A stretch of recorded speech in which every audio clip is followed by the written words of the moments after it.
Eyezu. Eyeza. Eyezuzu. Eyezaza. Eyezu. Eyeza. Eyezuza. Eyezazu. Eyezuzazu. Eyezazuza. Thank you, thank you. The crowd has been the most massive. If you look at the numbers that are packed into this stadium with the overflow outside, it has been the most massive of all the walks we've had.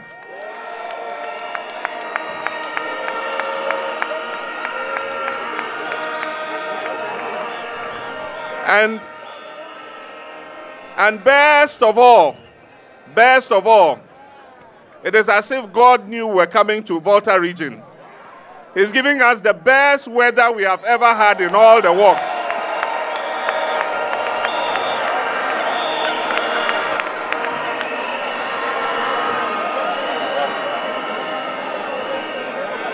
The weather was so cool, so auspicious, and even when it was threatening to rain, God said, "No, my children are walking.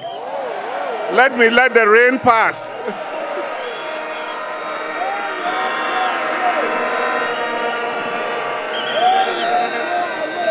And so on this occasion, I want to thank the traditional authorities for the warm reception they gave us yesterday. I want to thank the Paramount Chief of the Aflao traditional area. I want to thank the Paramount Chief of the Some traditional area. I want to thank the Paramount Chief of the Kliko traditional area.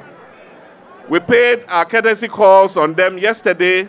They welcomed us and they assured us that this walk was going to be our most successful walk among all the 10 walks we have had so far.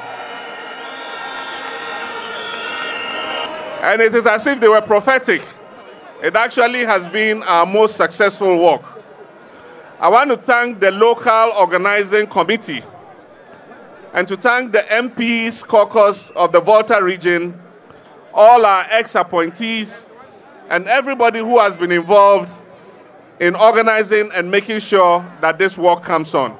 I want to thank the organizers of the walk, our comrades and friends, the Honorable Kojo Bonsu, who was formerly the mayor of Kumasi, and then also our hardworking deputy organizer, Joshua Akamba, who are the two key organizers of this walk.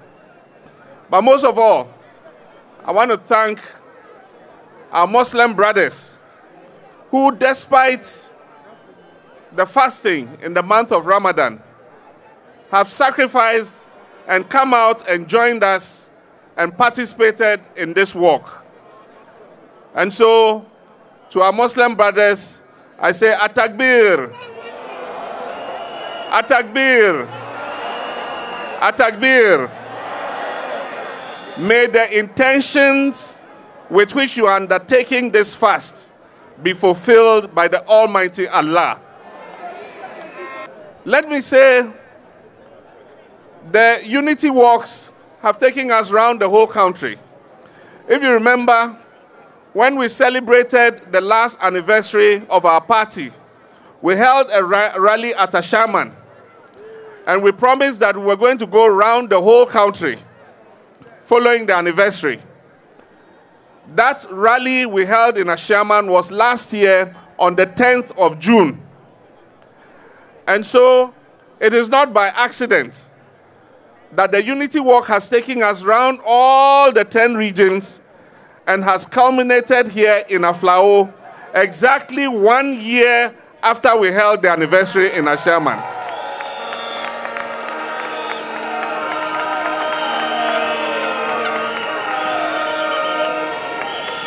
The Ashaman rally was on Saturday, 10th June, and the last and final Unity Walk is here in Aflao on 9th June, Saturday, 2018. It's not a coincidence. My brothers and sisters,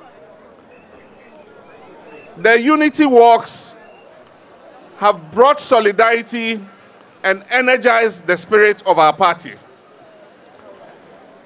Unity and peace are a desirable ingredient in any human organization. If there's no unity and there's no peace, an organization cannot be successful. And so unity and peace are important. But you cannot achieve unity and peace overnight. You need building blocks to work towards the achievement of unity and peace. And these unity walks have just been one of those building blocks. At least the message that the unity walks are sending across is that the grassroots of our party is united. The grassroots of our party is united. And they are sending a message to those of us up there that we should learn to unite as they have united at the grassroots level.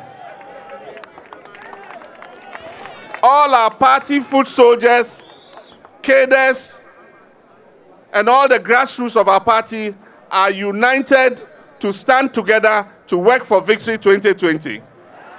And they are sending a message to those of us at the top that we must come together and join them, or they will go and leave us behind. And so this is one of the messages that I've taken from the unity walks.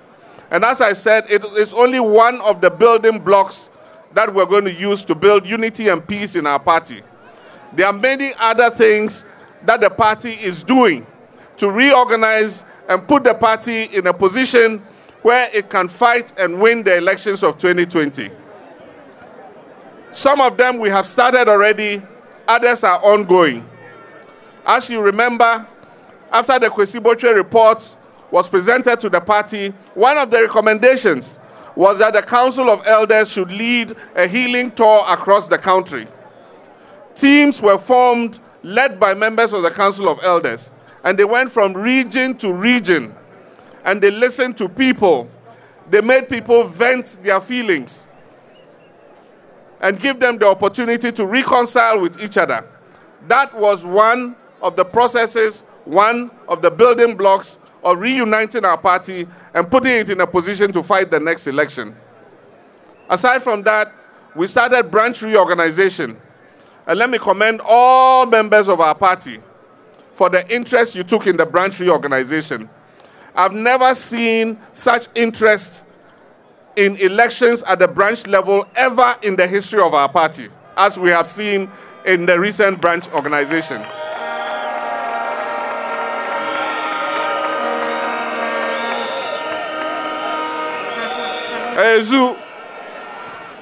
In the past, when we talked about branch reorganization, a member of the constituency executive was sent around the branches to go and compile names of 9 member executives. And the list was brought back to the constituency, and they said, these are the 9 member executives in all the branches. This time, that was not the case. There were times when we advertised branch elections, and you can't get a single person to stand for a branch position. Today, when we held the branch elections this year, the interest was very high, and in many of the branches, the positions were contested, and people were elected. And if you see the quality of people who have gone to the branch level to take positions, I truly say that our party, NDC, has a very bright future.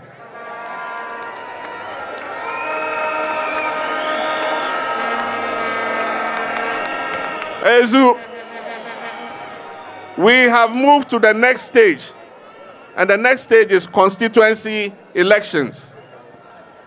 The nominations have taken place, people have filed their interest, and you would think that we are holding national elections. If you see some of the campaigning that is going on, you can see that there's a keen interest to hold positions at the executive level of our constituencies. And that is a very good sign. The constituency elections are coming off on the 23rd of June. and I can already see that the campaign is heating up. That is another step towards the reorganization of our party. After that, we will hold regional elections, we will hold national elections, and then come November this year, we will hold our final election to elect the presidential candidate of our party.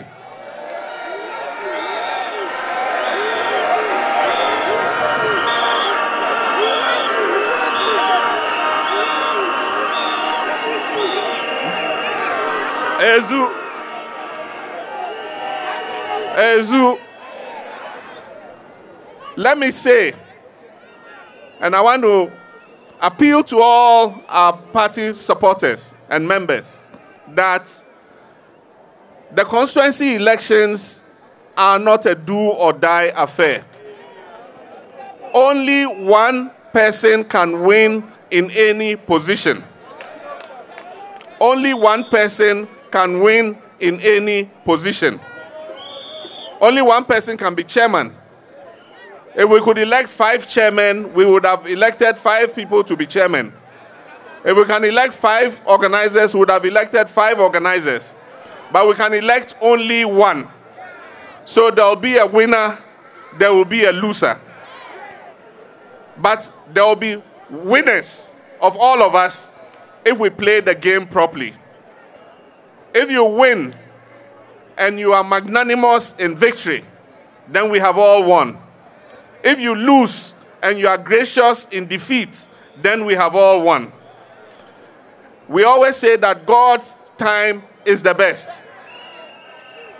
You will go to an election, it probably is not your time. God has reserved a time for you. If you go and you do not win, it does not mean that is the end of the world. It just means that your time has not come yet. And so you must show the requisite support for the person who has won, so that tomorrow when it's your turn and you also win, other people will give you the same support that you gave to the person who won the election.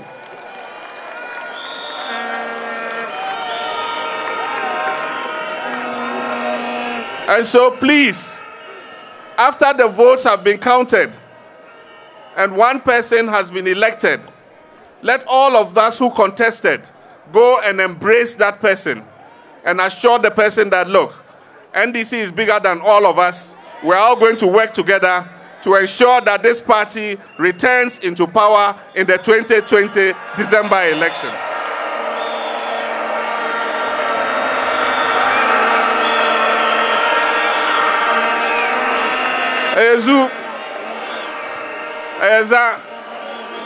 Ezuzu, let me also assure you that a lot of work is going on behind the scenes. For those of you who know it, the party is approaching this task very seriously. Already, we have a team that has gone around all the 10 regions and trained our party communicators. I'm sure you know that. They have been trained in how to communicate. They've been giving information on what happened in our period of governance and what is happening currently, so that they have a more informed decision when they are speaking on behalf of the party. Next month, the party intends to begin scientific research to go around the country and interview as big a sample as possible and find out what the main concerns of Ghanaians are in respect of when we were in government and what Ghanaians' concerns are currently, so that we can craft an appropriate message for the year 2020. Let's not think that we can win power in default. Let's not think that we can win power based on the failure of our opponent. We can win power only based on our own hard work and our persuasion of the Ghanaian populace that power is better in our hands and that we have the better interests of this nation at heart than any other political party that contests the 2020 election. And so let us do the hard work to convince Ghanaians that we have their best interests at heart and that we will be there for them. My brothers and sisters, in the run-up to the election and since we lost, Our opponents are masters of lies and propaganda.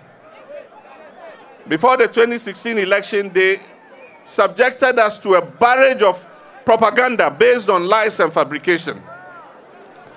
And even after we have lost, they've forgotten that they are now in power and that they must concentrate on governing and stop the propaganda and lies against the NDC party.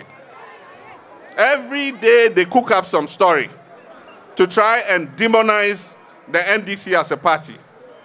This was the same intent that they had in 2000 when they won the election. I remember I was in Parliament, J.H. Mensah said, now that they won the election, by the time they finish with us, NDC will no longer exist as a party. That has always been the intent of MPP. They cannot stand an opposition. And so whatever they do to decimate the opposition, they will try to do. But they forget that NDC is such a resilient party.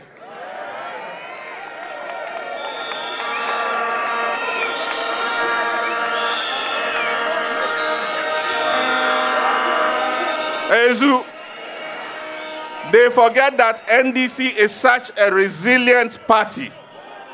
You can never hold us down. The more you push us down, the more we rise again. And so I wish to assure you that NDC is going to rise again. And I wish to assure you that NDC is rising again.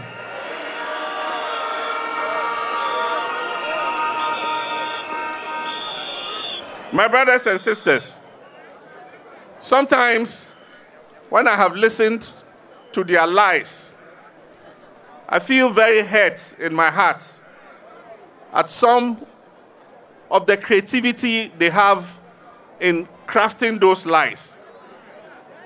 And sometimes you feel that it is easy for our countrymen to see that, but this is not true, this is a lie. But Goebbels' propaganda chief said that, take a lie and tell it over and over and over and over again, and eventually people will come to believe it's the truth. And so sometimes I feel very hurt, and sometimes, human as I am, I feel like coming out and responding and retorting. But I remember that at our last campaign rally in Accra, at the sports stadium, I concluded by saying that I have done my best and I leave the rest to the Almighty God.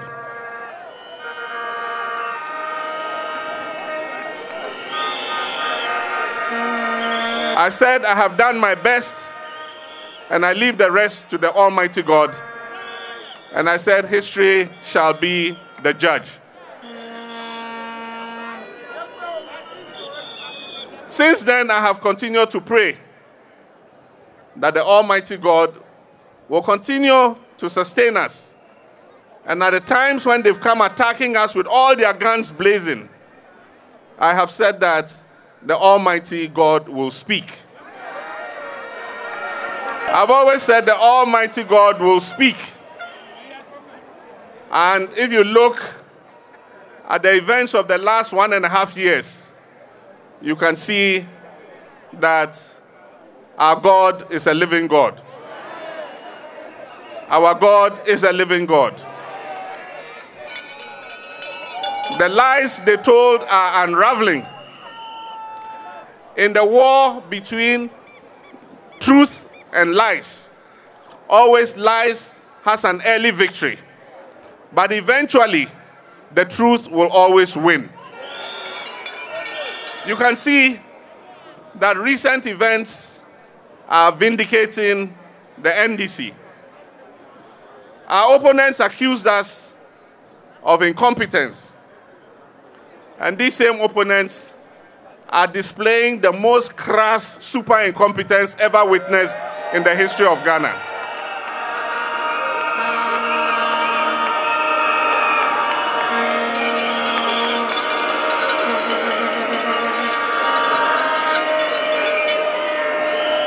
Our opponents who accused us of being corrupt are proven in government to be, and using Manasseh Azure's word, sophisticated thieves. Our opponents who accused us of subjecting Ghanaians to hardship are putting Ghanaians through the most severe hardship ever experienced in Ghana's history. Our opponents who accused us, without any evidence, of running a family and friends government are proving to be the most nepotic government ever in the history of Ghana. Our opponents who accused us of excessive borrowing are proving to be the government that has borrowed at the fastest rate ever in the history of Ghana. More than 30 billion Ghana cedis in 1.5 years, 18 months. They accused us, Professor Mills's government and my government, of borrowing 88 billion cedis. But you see what that 88 billion cedis was used for. Everywhere you see the evidence of it. In 18 months, somebody borrows more than 30 billion, and there is nothing to show for that 30 billion. Our opponents who accused us of Photoshop projects today are going around and commissioning those Photoshop projects. Those projects they described as Photoshop, they are going around and commissioning them today. But you know the most shocking? They're also cutting sword again for projects that we had cut sword for already. Kumasi Airport Phase 2. We got the loan, $65 million. We sent it to Parliament. Parliament approved it. On December 5th, 2016, I was asked to go and cut the sword for the Kumasi Airport Phase 2. When I went to the site, the contractor had started working. He had taken control of the site. He had fenced off the site. He had cleared the site. He had started excavations when I went. And I broke the ground, cut the sword for commencement of work. On January 7th, they asked the contractor to hold on. And so he stopped work and kept him waiting for 18 months. Then you come back and cut the same sword. Same contractor, same money, same site. And ask the contractor to build and finish within 2 years. That project would have been almost finished. It would have been finished by next year. What a waste of national resources. Let me give you examples. And that is the pettiness of the MPP. They cannot even give credit where it's due. What does it take away from you if you give credit? President Rawlings carried out the feasibility study for the Bui Dam project. President Kufuor came and found the money and started the project. When President Mills came, the money President Kufuor found was not enough. So President Mills went to China and got them to give us additional money. The project was finally finished under President Mahama. When I went to commission the Bui Dam project, I invited President Kufuor to come and sit down. And I told the whole country, I said, this man started this project. What do you lose? When President Mills was commissioning the N1 project, he invited President Kufuor to come and sit down. He said the Millennium Challenge Compact is this man who started it, President Kufuor, and this road is part of that Millennium Challenge Compact. And we have finished it, we are commissioning it. President Mills is the president, he is commissioning it. But he says it's President Kufuor who started it. What do you lose? It shows the pettiness, low standards, immaturity of MPP as a government.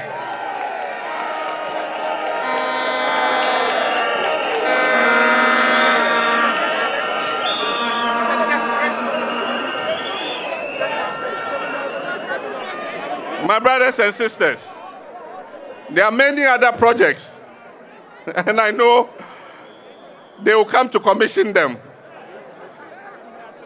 Terminal 3, if they could cut the sword again, they will go and take my... I hear the Kumasi Airport, the original plaque where we cut the sword, they've taken it away and put a new plaque there.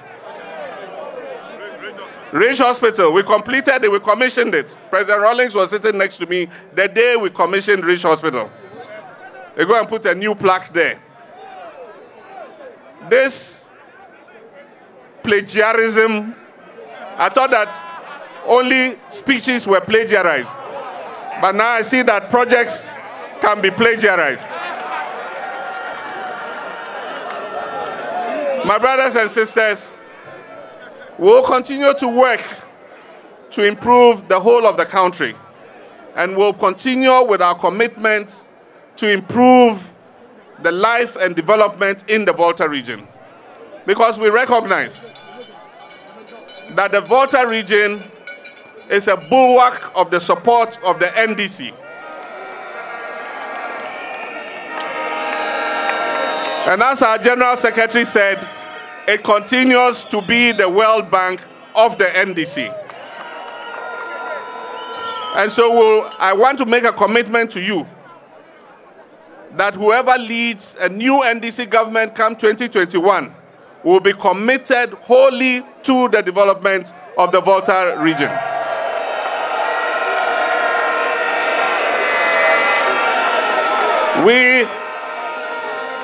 We have done a lot of work. We have done a lot of work, including the University of Health and Allied Sciences. One of the new universities with probably one of the best campuses in the whole of Ghana. We did a lot of work in extension of electricity. We did a lot of work in extension of water. Adidome Water Project, Pando Water Project, so many of them, I cannot name them here. And we did a lot of work with road construction. All the roads that we started constructing have come to a standstill. And especially, my heart bleeds for the Eastern Corridor Road. We put the Eastern Corridor Road segments on the Cocoa Roads project. What a lot of people don't realize is that Volta region is a cocoa growing region. And so when they took over, one of the things they questioned was why Volta region was benefiting from cocoa roads. Volta region produces cocoa. And that is why we put several segments of the Eastern Corridor on the Cocoa Roads project, so that we could improve the financing and complete them as quickly as possible. The Eastern Corridor was due for completion by 2019, next year. As it is, all work has been suspended on all segments of the Eastern Corridor project. And the contractors were asked to suspend work because they were going to review the contracts. How many years does it take to review contracts? 1.5 years. Up till now, the contractors' projects remain suspended. However long it takes, I assure you that the NDC government will come and finish that Eastern Corridor Road.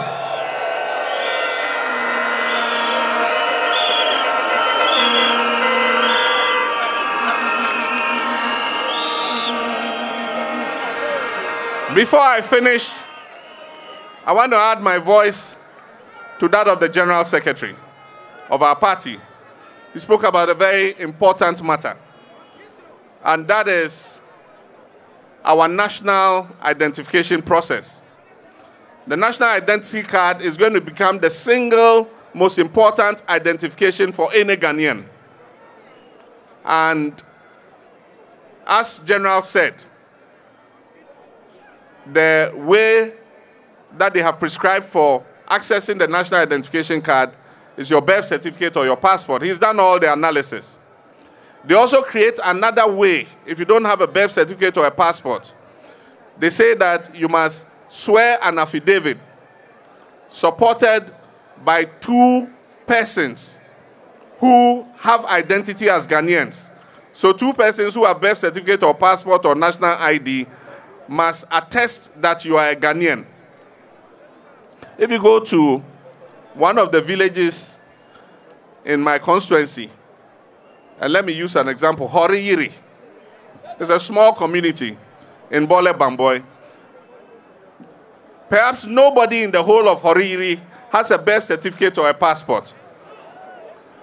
So for the 300 or 400 people in Horiyiri, with nobody having a birth certificate or a passport to prove that they are Ghanaian, how are you going to register those people in Horiyiri? How are you going to do it? And so it is, I don't know, illogical and short-sighted and a very strong symbol of incompetence that you cannot think far and see that on the basis of what you have prescribed as the criteria for qualification for the national ID card, you're going to disenfranchise more than 20 million of our citizens. And that is unacceptable. And so NDC is going to do everything to fight for the interest, the best interest of the majority of the people, to make sure that they are able to be identified and be given cards so that they can be identified as bona fide Ghanaians. NDC will fight on the side of the majority of Ghanaians to ensure that they are identified as Ghanaians and that nobody is denationalized because of this process. This is a deliberate attempt to denationalize some of our people, and we shall not accept it. We shall not stand by and let it happen. We will use every legitimate instrument that is possible under a democracy to ensure that every Ghanaian is able to register as a Ghanaian.